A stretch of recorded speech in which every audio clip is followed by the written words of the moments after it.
नमस्कार, BVM news में आपका स्वागत है। मैं हूं ममता बघेल। चलिए बात करेंगे खबरों की। बल्लभगढ़ नगर निगम में एक महीने से सीवर जाम की समस्या से परेशान सेक्टर 3 के निवासी और रेजिडेंट्स वेलफेयर फेडरेशन ने प्रशासन के खिलाफ प्रदर्शन किया। दिखाई दे रहा नजारा बल्लभगढ़ नगर निगम का है, जहां सेक्टर 3 के निवासी और रेजिडेंट वेलफेयर फेडरेशन ने एक महीने से सीवर जाम की समस्या को लेकर प्रशासन के खिलाफ प्रदर्शन किया और अपनी मांगे रखी और समस्याओं को जल्द से जल्द निवारण किए जाने की गुहार लगाई।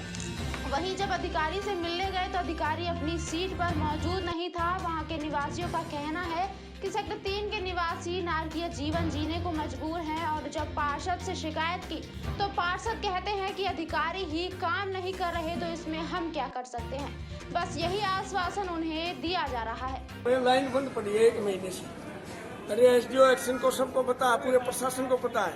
यहाँ तक कि मेरा मानना है कि हमारे मंत्री जी को भी पता है इस चीज का। अभी सेक्टर 3 में वो लाइन है, लाइन के अंदर वो गिर गई थी इनकी कोई दीवार, वो उठा नहीं रहे और 1 महीने से हम चला रहे हैं। हमने नोटिस भी भेजा था और नोटिस में एसडीओ एक्शन को भी कहा था। दोबारा फिर हम मिले, ना तो वहाँ कोई अधिकारी का ना कोई देखने का। ये कहते लेबर नहीं है, ये नहीं है, वो नहीं है, खानाबाजी चल रहा है। आपके वार्ड के पार्षद का क्या कहना है इस समस्या पर? हमारे सेक्टर 3 पार्षद के पार्षद साहब हैं आदरणीय कपिल डागर जी, शायद उनको भी पता होगा जी, ऐसा तो नहीं है। वो हमारे सेक्टर 3 का प्रमुख आदमी है, वो अपनी वही बता सकते हैं। कोई ज्ञापन दिया गया है कि उनको? है जी, कोई ज्ञापन दिया गया? मैंने तो नहीं दिया। राणा जी, आप पूरी आडोलियो के साथ यहाँ पर आप पहुँचे हैं आज, क्या है प्रमुख मांग है, क्या कारण है? हमारी प्रमुख मांग तो जी पिछले लगभग 1 महीने से सीवर की समस्या बनी हुई है। वही हमारी मांग है कि हमारी सीवर समस्या का जल्द से जल्द समाधान किया जाए और जो सेक्टर 3 के वासी, खासतौर पर छत्तीसगढ़ के जो निवासी है, जो नारकीय जीवन जीने के लिए मजबूर है सीवर जाम के कारण, उस समस्या से निजात दिलाई जाए। इस संबंधित वार्ड के पार्षद का क्या स्टैंड है इस पर? वार्ड के पार्षद भी क्या करेंगे जब तक ये अफसर काम नहीं करेंगे। लोग बाग गए हैं उनके पास, उनको अवगत कराया, उनको जानकारी है, हर चीज़ की, हर बात की जानकारी है। वो भी आश्वासन दे रहे हैं कि समाधान। चलिए रुक करेंगे अगली खबर का। देश भर में गीता जयंती समारोह की धूम है। हरियाणा के विभिन्न जिलों में भी गीता जयंती समारोह मनाया जा रहा है। इसी श्रृंखला में यमुनानगर में गीता जयंती उत्सव मनाया गया, जिसमें भारी संख्या में श्रद्धालु शामिल हुए। पूरे दिन चले कार्यक्रमों के बाद शाम को गीता जी की महाआरती हुई। यमुनानगर के जगाधरी स्थित पंजाबी धर्मशाला में हुए इस आयोजन में जिला के विभिन्न इलाकों से आए श्रद्धालु शामिल हुए। उन्होंने बताया कि स्वामी ज्ञानानंद जी महाराज के दिशा निर्देशों में के तहत गीता के 18 अध्याय में से 18 श्लोक लेकर उसका रसपान किया गया, जिसमें संपूर्ण गीता का सार है। उन्होंने कहा कि गाय के गोबर से दिए बनाकर देसी गाय के घी से 108 दीपक जलाकर यह आरती की गई, जिसमें श्रद्धालुओं ने पूरे विधि विधान से श्रद्धापूर्वक भाग लिया। आज गीता जयंती का उत्सव बड़े धूमधाम से मनाया जा रहा है। आज गीता जयंती तमाम विश्व के अंदर मनाई जा रही है और हमारे गुरुदेव की सत प्रेरणा से सभी शहरों में ये आज देसी गाय के दीपक जलाकर 108 दीपक हर एक मंदिरों में, अपने अपने निवास स्थानों में, प्रतिष्ठानों में जलाए जा रहे हैं। सुबह के टाइम आज सभी लोगों ने यज्ञ किया। दोपहर के टाइम हम लोगों ने 18 अध्याय जो कि गीता जी के हैं, उसमें से एक एक श्लोक गुरुदेव ने हमारे चुना है और उसमें 18 श्लोक की गीता का पाठ का अध्ययन हम सभी लोगों ने किया है। शाम के टाइम हम 6 बजे। जय श्री राधे। परम पूज्य गीतम ऋषि मामलेश्वर स्वामी ज्ञानानंद जी की असीम कृपा, उन्हीं का आधार, उन्हीं का आभार लेकर के सभी ने आज यहाँ गीता जयंती के उपलक्ष्य में बड़ी धूमधाम से मनाई। दोपहर 12 बजे अष्टोत्तर गीता पाठ किया, 18 श्लोकों का ध्यान किया और अब शाम ठीक 6 बजे सबने मिलकर के एक भारी संख्या में यहाँ पर महाआरती का आयोजन किया था, जो कृष्ण कृपा सेवा समिति ने उसमें सबने भक्तों ने भाग लेकर के पूरा आनंद लिया। प्रभु ऐसी कृपा सब पर बनी रहे। इसके साथ ही परम पूज्य गीतम ऋषि मामलेश्वर स्वामी ज्ञानानंद जी ने असीम कृपा की, जो हमें 28 से 31 दिसंबर 4 दिन दिए गीता ज्ञान के लिए। उसका समय है 5 से 7 और उसका सीधा प्रसारण रहेगा संस्कार चैनल पर। 31 दिसंबर को गुरुदेव के चरणों में बैठ करके उनके सानिध्य में 31 दिसंबर मनाएंगे। 2020 को नाचते गाते झूमते जमाते हुए विदा करेंगे और 2021 का स्वागत करेंगे भजन संध्या के रूम में सभी। रुक करेंगे अगली खबर का। भारतीय राष्ट्रीय कांग्रेस का 136वां स्थापना दिवस कांग्रेस बल्लभगढ़ के अम्बेडकर चौक पर अम्बेडकर साहिब को माल्यार्पण कर मनाया गया। कांग्रेस कार्यकर्ताओं द्वारा स्वतंत्रता सेनानियों एवं कांग्रेस के पूर्वजों के योगदान एवं बलिदानों पर प्रकाश डाला गया। उन्होंने कहा कि कांग्रेस के माध्यम से ही हमारे देशभक्तों ने अंग्रेजों से लड़कर अपना सर्वस्व न्यौछावर कर दिया, देश को गुलामों की जंजीरों से आजाद कराया। उन्होंने कहा कि कांग्रेस के बगैर देश के विकास की परिकल्पना करना एक धोखा है। हमारा नारा आज भी वही है, जय जवान जय किसान। जो भाजपा सरकार ने जो देश को बांटने का काम कर रही है, उनको एक करना है, उसको एक इकट्ठा करना है। आज कांग्रेस पार्टी का 136वां स्थापना दिवस है। हम इस तिरंगा यात्रा के माध्यम से लोगों तक कांग्रेस पार्टी 135 साल पुराना जो गौरवशाली इतिहास है वो पहुँचाना चाहते हैं। आज इस भाजपा ने एक गलत रणनीतियों के तहत कांग्रेस पार्टी के इतिहास को धूमिल करने की कोशिश करी है, जबकि चाहे वो आज़ादी की बात हो, चाहे IIT की बात हो, चाहे एम्स की बात हो, सभी कांग्रेस पार्टी की देन है। और ये पार्टी आज इन सभी को बेचने में उतारू है, चाहे वो रेलवे हो, चाहे एयरपोर्ट हो। तो हम सभी साथियों इस यात्रा के माध्यम से पूरे देशवासियों को, प्रदेशवासियों को ये बताना चाहते हैं कि इन भाजपा सरकार की गंदी रणनीति पे आप लोग ना आए।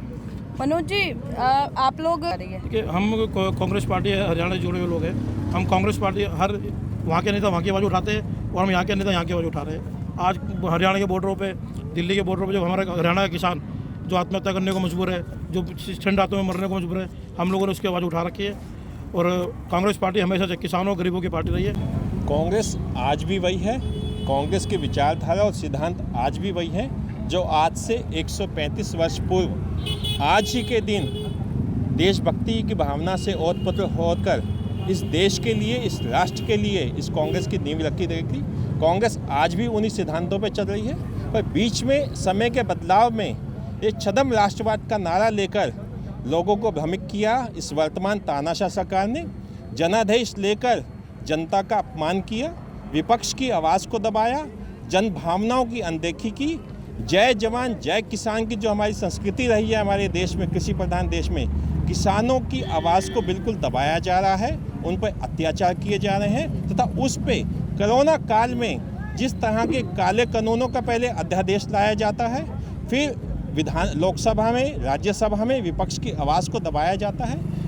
करेंगे अगली खबर का। हरियाणा के परिवहन एवं खनन मंत्री मूलचंद शर्मा ने सेक्टर 12 में गुड़गांव कैनाल से निकलकर बल्लभगढ़ के सेक्टरों से पृथला विधानसभा के गांव प्याला तक जाने वाले कच्चे रसवाहे को RMC करवाने के कार्य का शिलान्यास किया। 11 किलोमीटर लंबे पानी के इस नाले पर 2 करोड़ की लागत आएगी।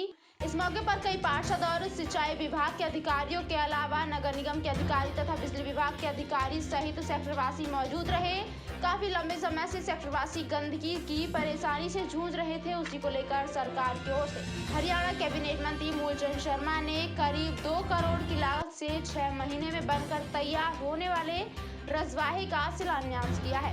इस मौके पर कैबिनेट मंत्री मूलचंद शर्मा ने कहा कि सेक्टरवासियों को इसके चलते गंदगी से निजात मिलेगी, तो वहीं पृथला विधानसभा के गांव को सिंचाई के लिए पानी मिलेगा। वहीं कैबिनेट मंत्री मूलचंद शर्मा ने कहा कि कृषि बिलों को लेकर किसान विरोध नहीं कर रहे हैं, बल्कि कुछ राजनीतिक लोग किसानों को परगलाने का काम कर रहे हैं। आज उद्घाटन करने के लिए पहुंचे हैं, क्या उद्घाटन है, कितने की लागत से और कितना फायदा लोगों को होने वाला है? ये रजवाया जो गुड़गामा हेड से निकलता है और अंतिम इसका जो छोर है प्याला गांव है और बल्लभगढ़ विधानसभा के सेक्टरों से निकलता है। 3 से 2 से 64 से 65 से पृथला विधानसभा में एंट्री होती है। ये 10 किलोमीटर के आसपास इसकी लंबाई है और 10 फुट ये चौड़ा है, कहीं 10 है, कहीं 7 है, लास्ट में 5 है इसकी लंबाई है, जो 1 करोड़ 80 लाख की लागत से बनके तैयार होगा। और सेक्टरों में जो सबसे बड़ी परेशानी थी कि सफाई के ना कारण पानी सेक्टर में टूट जाता था, कहीं कोठियों में पानी घुस जाता था और कई बार हालात ये थे कि जो जहरीले जो जीव थे वो मकानों में घुस जाते थे और लोगों को बड़ी परेशानी का सामना करना पड़ा। उसकी शुरुआत आज हमने करी है। प्रदेश के मुख्यमंत्री मनोहर लाल जी ने हमें पैसा दिया, उसका आज हमने मंत्री जी, क्या इससे कोई किसानों को भी फायदा पहुंचेगा? जिस तरीके से ये पृथला विधानसभा को कितना बेनिफिट मिलेगा किसानों को? ये लाभ ही सारा पृथला विधानसभा के लिए और हमें तो पक्का करा के पानी पहुंचाना आगे। ये लाभ मिलेगा जो पृथला विधानसभा के लोगों को इसलिए मिलेगा कि पानी रुक जाता था, नाले की सफाई नहीं हो पाती थी और पानी इस कारण जो अंतिम टेल तक वहाँ तक पानी नहीं पहुँचता था। जब पानी चलेगा तो लास्ट में पानी वहाँ पहुँचेगा और किसानों को इसको लाभ मिलेगा। कि पानी पीछे टूट जाता था, कहीं गुड़गांव, कहीं आगरा कैनाल में टूट गया, कहीं सेक्टर में टूट गया, कहीं पशुओं के कारण टूट गया। इसका लाभ पृथले विधानसभा के लोगों को पाने को मिलेगा और बल्लौड़ के लोगों को पार्कों के लिए, पेड़ों के लिए, गिरनी के लिए भी इसका लाभ मिलेगा कि जो आसपास है कि चलिए बात करेंगे अगली खबर की। ऑटोमोबाइल तथा आईटीआई जगत में अंतर्राष्ट्रीय स्तर पर अपनी छाप छोड़ने वाला साइबर सिटी गुरुग्राम अब कला एवं फिल्म के क्षेत्र में भी झंडे गाड़ने के लिए पूरी तरह से तैयार हो गया है। गुरुग्राम शहर हो या यहाँ के गांव क्षेत्र के युवाओं ने अपनी कलात्मक प्रतिभा को दर्शाने का सिद्ध कर दिया है कि वह दिन दूर नहीं जब बॉलीवुड की तरह गुरुग्राम की भी कला एवं फिल्मों के केंद्र के रूप में पहचाना जाएगा। इसी कड़ी में गुरुग्राम के एक युवक ने कुछ नए प्रतिभाशाली किशोर एवं युवाओं को लेकर एक फिल्म का निर्माण किया है। जिस फिल्म का नाम क्रेजी फॉर डांस है। इस फिल्म की कहानी फिल्म के हीरो बॉबी की रियल जिंदगी पर आधारित है। फिल्म में एक लड़का यानी बॉबी डांस सीखने के लिए काफी संघर्ष करता है, उन बच्चों को ढूंढता है जब बच्चे अच्छा प्लेटफॉर्म ना मिलने से इधर उधर भटकते रहते हैं। इस फिल्म की शूटिंग नैनीताल, गोवा तथा दिल्ली जैसे स्थानों पर हुई है, लेकिन ज्यादातर शूटिंग गुरुग्राम के विभिन्न गाँव में ही हुई है। इस फिल्म में काम करने वाले सभी कलाकार नए हैं। ज्यादातर कलाकार गुरुग्राम के ही रहने वाले हैं। अपने सपनों को साकार करने और युवाओं को एक प्लेटफॉर्म उपलब्ध करवाने के लिए बॉबी और उनकी पूरी टीम यानी क्रेजी फॉर डांस के प्रोड्यूसर और डायरेक्टर ने प्रतिभाशाली कलाकारों की पहचान कर उन्हें ट्रेनिंग दी। मेरा नाम भावना चौधरी है। अच्छा भावना जी, पहली बार काम कर रही है आप, कैसा लग रहा है आपको? बहुत अच्छा लग रहा है, बहुत अच्छी अपॉर्चुनिटी मिली है एंड आजकल कोई नए आर्टिस्ट को लेता नहीं है, तो इन्होंने वो अपॉर्चुनिटी बहुत लोगों को दी है। It's the biggest thing in this industry कि आपको अपॉर्चुनिटी मिल रही है, तो जल्दी से लोग लेते ही नहीं है। जैसे ये केस रह चुका है इंडस्ट्री में, इट्स अ बिग थिंग। तो क्या कुछ कितनी मेहनत की आपने, कितने दिन की आपने ट्रेनिंग मिली थी, क्या कुछ मेहनत किया आपने, बताएंगे? ट्रेनिंग तो अभी भी चल रही है एक्चुअली, क्योंकि इनसे पहले इनका आधा शूट हो चुका है, आधे से ऊपर इनफैक्ट, तो अभी भी ट्रेनिंग चल रही है। और मेरा रोल आज मेरा फर्स्ट डे है शूट का। इससे पहले मेरा पार्ट के अलावा जितना था वो सब शूट हो चुका है, तो अभी बस चल ही रहा है। पहली बार फिल्म का चांस मिला है, कैसा लगा था आपको शुरू? बहुत अच्छा लगा था। मैं जैसे बता रही हूँ आपको, जल्दी से मौका नहीं मिल पाता है। इन लोगों ने ये चीज़ सोची है नए आर्टिस्ट के लिए। तो नाम बता दीजिए अपना। सर बॉबी नाम है मेरा। अच्छा बॉबी, ये जो फिल्म आपने शुरुआत की इसकी, क्योंकि मुख्य जो रोल है वो आप ही का है, आप ही ने लिखा भी है, सब कुछ कहा, तो ये फिल्म किस पर आधारित है पूरी? फिल्म एक डांस को लेकर मैंने इसको शुरू किया है और मैंने देखे बहुत सारे टैलेंटेड बच्चे देखे जिनको मुकाम नहीं मिल पाता है, जिनको वो मंजिल नहीं मिल पाती है, तो उन गलियों को बच्चों को देख के मैंने थोड़ा सा शुरू किया है। और आप सब लोगों की बदौलत, इन सब लोगों का प्यार मोहब्बत है, तो मैं यहाँ तक कोशिश की है। जैसे हमारे विकास कुमार जी हैं, जयपुर से हैं, इन्होंने इस फिल्म को पूरा करने का बीड़ा उठाया है अभी, और इनका बहुत बहुत मैं शुक्रगुजार हूँ, क्योंकि इन्होंने हमारी छोटी सी टीम को मतलब इतना वो किया है और इन्होंने हमारे सर पे हाथ रखा है। और हमारे डायरेक्टर हैं श्री विनय जी, तो इन्होंने भी बहुत। देश के प्रधानमंत्री नरेंद्र मोदी ने संकट की घड़ी में देश को एकजुट करने की भावना के साथ पूरे देश से ताली और थाली बजाने का अनुरोध किया था। एक बार फिर आंदोलनकारी किसानों ने देश को एकजुट करने के लिए और सरकार के तीनों काले कृषि कानूनों के खिलाफ ताली और थाली बजाकर एक संदेश लोगों को जगाने के लिए दिया है। देश के प्रधानमंत्री नरेंद्र मोदी के कहने पर कुछ समय पहले पूरा देश ताली और थाली बजाता हुआ दिखाई दिया था। परिदृश्य कुछ अनोखा देखने को मिला। पीएम मोदी की तर्ज पर उन्हीं के प्रोग्राम मन की बात का विरोध करने के लिए आंदोलनकारी किसानों ने ताली और थाली बजाकर अपना विरोध जाहिर किया और कहा कि अगर भाजपा सरकार अपने तानाशाही रवैये से अब भी बाज नहीं आती तो देश का किसान देश की राजनीति में परिवर्तन लाने का काम करेगा। प्रधानमंत्री अपने संबोधन में किसानों के हितैषी होने का ढोल पीटते हैं, लेकिन आज किसान इस कड़कड़ाती ठंड में सड़कों पर खुले आसमान के नीचे रहने को मजबूर है। लेकिन देश का प्रधानमंत्री किसानों को लेकर किसी भी तरह का कोई सार्थक बयान नहीं दे रहा है। ऐसे में जाहिर है कि सरकार की मंशा किसानों के हित में ही नहीं है।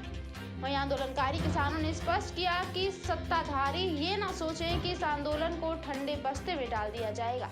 ये आंदोलन पूरी गर्मजोशी के साथ ऐसे ही लगातार तब तक बढ़ता रहेगा जब तक काले कानूनों को वापस नहीं लिया जाता। इससे पहले चौहान भी अलग अलग, सौरौत भी अलग अलग पालों के लोग यहाँ पर भूख हड़ताल बैठे, फिर में भूख हड़ताल लगातार चल रही है। क्या कहोगे, सुनवाई होगी आपकी? जी कमाल होगी, क्यों नहीं। आज से पहले हमारी जितने भी पाल ने कहा अपने के एक दिन हर रोज़ बैठे हुए हैं 6-7 दिन से, तो हम ये बैठने की आवाज़ हमारी वहाँ तक क्या, चंडीगढ़ से दिल्ली से, और दिल्ली से चंडीगढ़ भी पार हो जाएगी हमारी आवाज़ हिंदुस्तान के लास्ट कोने पर।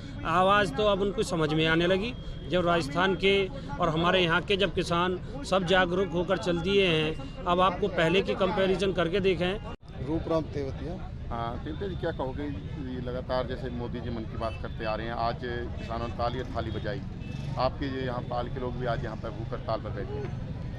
ऐसा है कि भूख हड़ताल पे तो तब नौबत आई, तब मोदी जी किसी भी बात को मान नहीं रहे। ताली और थाली बजा करके मोदी जी के जो मन की बात है उसका विरोध किया जा रहा है कि ये मन की बात तो बहुत सुन ली, लेकिन हमने किसानों की जब बात रखी तो किसानों की बात मोदी ने नहीं सुनी। मोदी जी लगातार लोगों को बहकाने में, देश को बहकाने में जो मन की बात है उनसे लगे हुए हैं।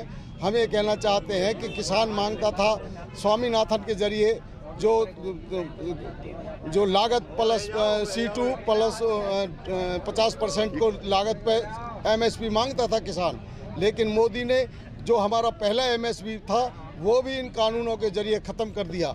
किसान कृषि कानूनों को लेकर जो आज यहाँ लगातार धरने प्रदर्शन चल रहे हैं। चलिए बात करेंगे बवानीखेड़ा की। बवानीखेड़ा शहर में देव ग्रुप के श्री लाल बहादुर शास्त्री स्कूल में पूर्व शिक्षकों ने स्कूल मैनेजमेंट के खिलाफ स्कूल के मुख्य गेट के बाहर झाड़ू निकालकर जमकर नारेबाजी की और विभागीय अधिकारियों पर शिकायतों के बावजूद भी कोई उचित कार्यवाही न करने के आरोप भी लगाए। वेतन नहीं मिलने से परेशान पूर्व शिक्षक अपनी मांगों को लेकर लगातार 7 दिन से स्कूल के मुख्य द्वार पर धरने पर बैठे हुए हैं और अपनी समस्याओं के समाधान की मांग कर रहे हैं। 7 दिन से लगातार स्कूल के बाहर धरने पर बैठे शिक्षकों ने विभागीय और प्रशासनिक अधिकारियों से उनकी समस्या के समाधान की मांग की है। स्कूल मैनेजमेंट की तरफ से शिक्षकों को जो वेतन के नाम से बैंक अकाउंट के चेक दिए गए थे उनके वो भी बाउंस हो चुके हैं और शिक्षकों की समस्या आए दिन 2 गुनी हो रही हैं और समस्याओं का कोई समाधान नहीं होने से भारी रोष बना हुआ है, जिससे कि फिर उन्होंने स्कूल के मुख्य द्वार पर इकट्ठा होकर झाड़ू निकालते हुए स्कूल मैनेजमेंट के खिलाफ जमकर नारेबाजी की है। था और मेरे साथ बाकी सभी स्टाफ भी 2019-20 में कार्यरत थे और हमको दिसंबर से लेकर मार्च तक की सैलरी नहीं दी गई, जिसमें हमारी सिक्योरिटी और जून के महीने की भी सैलरी शामिल है। बार बार स्कूल में आने पर भी उन्होंने हमें कोई जवाब नहीं दिया। हमने बहुत चक्कर लगाए और पूरा साल इन्होंने हमको सिर्फ कोरा आश्वासन दिया और कोरे आश्वासन के बाद इन्होंने हमें चेक दिए जो कि बिल्कुल टोटली फेक था। इनका प्री प्लान था चेक प्रिंट करवाएंगे और सभी के चेक मोस्टली बाउंस हो गए हैं। जिनके बाउंस नहीं हुए हैं तो उन्होंने अपना अकाउंट ही क्लोज़ करा दिया या फिर इन्होंने अपना अकाउंट बिल्कुल नील कर दिया। तो ऐसे में हमने BO ऑफिस की भी हेल्प ली, BO ऑफिसर से भी हमने बात की, बहुत सारे ज्ञापन दिए, लेकिन उन्होंने हमारी कोई समस्या का हल नहीं किया।